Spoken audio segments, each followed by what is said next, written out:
Après 19 mois de questionnement, d'angoisse, c'est enfin le soulagement.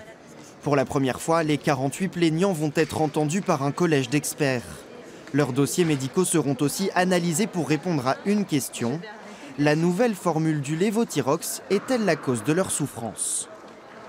C'est hyper important, d'abord physiquement parce qu'on cherche tous à récupérer notre santé, mais psychologiquement, vous ne pouvez pas vous imaginer ce que ça peut représenter. C'est au moins enfin reconnaître quand même qu'on a été trompé et qu'on a été vraiment malade. Les autorités de santé en France ont été inexistantes pour nous, quelles qu'elles soient, ANSM, HAS, ministre de la Santé. J'ai honte pour toutes ces structures. La justice est là aujourd'hui pour nous. J'ai confiance à la justice. Certes, ils n'ont pas obtenu les 30 000 € demandés au titre du préjudice d'anxiété.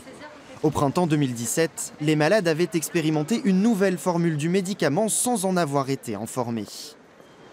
Les juges ont préféré avoir l'absolue certitude d'un lien direct entre le médicament et les souffrances avant de nous accorder une indemnisation. Pour le laboratoire Merck, ce n'est pas un camouflet. Il s'estime également entendu par la justice.